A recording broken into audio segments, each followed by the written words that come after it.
Hello friends नमस्कार मुई संगीता आपण मान के मोर चैनल रे स्वागत। आज मुई गोटे आपनकर लागी नहीं करी आसी छे टमाटर रो खट्टा। एटा के आपण सब्जी भी कहि पारबे टमाटर रो। तो आज मुई आपण के पूरा नुआ प्रकार रे बताबी। ग्यारंटी दउ छे आपण ए सब्जी रे ही गोटे थाली भात खाई जिवे, बहुत टेस्टी बनसी। तो वीडियोटा के आपण पूरा भाबे देखबे, स्किप नहीं करबे। तो एबे वीडियोटा हमें शुरू करमा।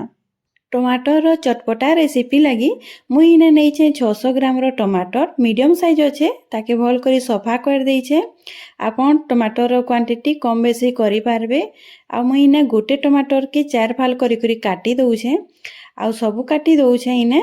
आ वीडियो जदी भल लागुतिबा हेले प्लीज लाइक कर देबे। आ इने देखि पारुथिबे मुई सब टमाटर काटी करी रेडी कर देई छे। एबे गैस आड़ के जिमा गैस रे मुई कढ़ाई बसई देई छे।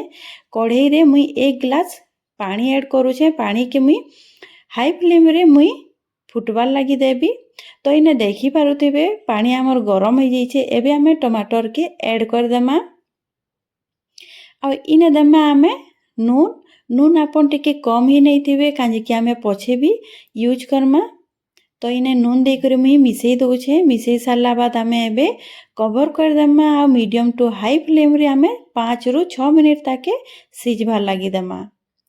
तो इने 6 मिनिट हो जाई छे। आ देखि पारुथिबे हमर टमाटर भी बहुत बढ़िया करी सिझी जाई छे। आपनकर जेते बेले टमाटर पानी जदी रही जिबा तो से पानीटा आपन नी फेकबे, हमें सेटा यूज करमा। तो इने देखि पारुथिबे भल करी सिझी जाई छे। एबे हमें गैस टा बंद करी करी ताके ठंडा हेबा लागि देमा। तो इने देखुथिबे ठंडा हो जाई छे। तार बाद मुई टमाटर जिन छिलका रहसी सेटा के मुई काढी दउ छे। सबु छिलकाटा आपन काढी देबे काजे कि हमें एटा के पीसमा ग्राइंडर रे। तो इने देखि पारुथिबे मुई सबु छिलकाटा बाहर कर देई छे। आउ तार किछि पानी भी अच्छे, मुई अधा पानीटा भी काढ़ी देइथिली। मुई साइड रे रखी देई छे, सेटा मुई ग्रेवी रे यूज करबी। तो इने मुई ग्राइंडर जारटा नै छे। आ सेथिरे टमाटरटा मुई ऐड कर देबी। आउ इने देखि पारुथिबे मुई टमाटर पानीटा भी इने ऐड करू छे। आउ अधा पानीटा मुई साइड रे रखी छे, सेटा पछे यूज करबी। एबे हमें एथिरे किछि सूखा मसला ऐड करमा। मुई इने नै छे 6 रु 7 टा गोलमरीच, गोटे चामच गोटा धनिया, गोटे चामच जीरा। आउ इने नै छे 8 रु 9 टा कली लहसुन। आउ एबे मुई नेबी नड़िया कोरा। नड़िया कोरा के आपन स्किप नहीं करबे। नड़िया कोरा आपन जदी ए सब्जी रे देबे हेले बहुत टेस्ट लागसी। इटा के हमें पीसी देमा। तो इने देखि पारुथिबे मुई पीसी देई छे। एबे हमें गैस आड़ के जिमा। गैस रे मुई पैनटा बसई देई छे।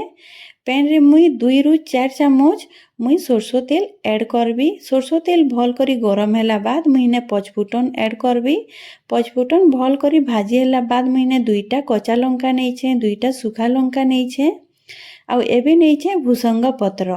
सेटा सब भाजी हैला बाद मुई एबे ऐड करबी प्याज। प्याज 2टा আছে मीडियम साइज रो ताके छोट छोट करी काटी देई छे।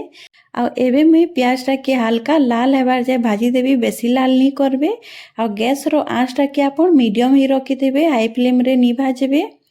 आउ इने देखि पारुथिबे हमर प्याज भी भाजी हे जाई छे। एबे हमें एथिरे किछि मसला ऐड करमा। मुई इने नै छे आधा चामच हल्दी पाउडर। आउ इने नै छे काश्मीरी रेड चिली पाउडर आधा चामच। आउ नून स्वाद अनुसार। सबुटा के मुई देई करी किछि सेकेंड जाय हमें भाजी देमा। पाउडर मसला जेते बेले आपण ऐड करबे तो गैस रो आंचटा के स्लो रखी थिबे।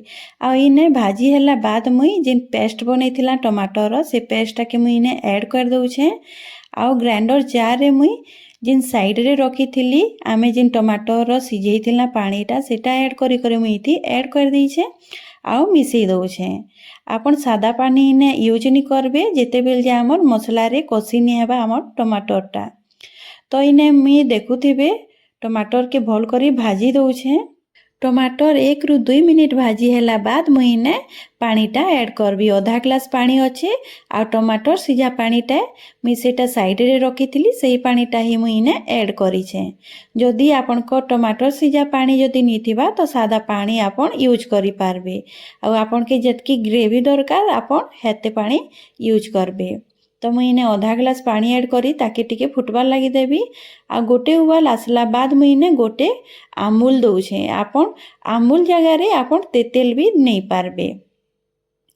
तो आमूलटा दे करी मुई इने भल करी मिक्स कर देइछे। मिक्स करला बाद मुई इने कवर कर देइछे। आउ इने 6 मिनिट बाद मुई आपन के देखौछे आमर ग्रेवी टिके कमी जाइछे आउ आमर ग्रेवी भी बहुत स्मूथ होइछे। मुई हाई फ्लेम रे ही इटा के पकईथिली आउ देखि पारुथिबे आमर ग्रेवी बहुत सुंदर दिसुछे आ एटा खाइबारे भी बहुत चटपटा लागसी। आ इने मुई नेइछे 1 चामच गुड़। आमे जेहेतु इथिरे राग देइछु खटा देइछु तो सबु जिनिस रो टेस्ट के बैलेंस करबा लागि इने मुई 1 चामच गुड़ ऐड करूछे। बेसी गुड़ ऐड नहीं करबे नहले हमर सब्जी खराब हो जिबा। आ इने देखि पारुथिबे मुई इने देई करी मिक्स कर देइछे। एबे आमे इता के मीडियम फ्लेम रे आमे 4 रु 5 मिनिट आउ टिके आमे सिझबार लागि देमा। आ इने देखि पारुथिबे 5 रु 6 मिनिट हो जाइछे। मुई कवर खोली करी आपन के देखौछे। तो इने देखि पारुथिबे हमर जहा भी जिनिस देइथिला सबु हमर भल करी सिझी जाइछे। ताकि आमे भल करी टिके मिसई देमा आ लास्ट रे आमे धनिया पत्तर ऐड कर देमा। धनिया पत्तर देई करी मुई इने मिसई देबी। तो ए रेसिपी आपन देखिथिबे बहुत जल्दी बनी करी रेडी हो जाइसी आ बहुत टेस्टी भी लागसी। तो मुई इने धनिया पत्तर ऐड करी करी मिसई देइछे। मिसई सारला बाद मुई गैस टाके बंद कर देइछे। तो इने आम रेडी जाइछे टमाटर रो चटपटा रेसिपी। मुई बेसी पतला नहीं करी ना बेसी मोटा नहीं करी ठीक रखीछे। आ एटा भात संगे बहुत बढ़िया लागसी। आ एटा मी एबे भात संगे प्लेटिंग कर दउछे।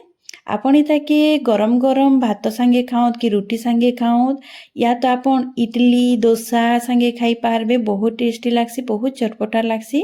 तो घरे जरूर ट्राए करो। आ वीडियो केनता आइतला मते कमेंट रे जरूर शेयर करबे। आ चैनल रे जदि आपन नुआ तो प्लीज सब्सक्राइब कर देबे। तो मी आज रहली मिलमा गुटे नुआ वीडियो संगे। Bye bye.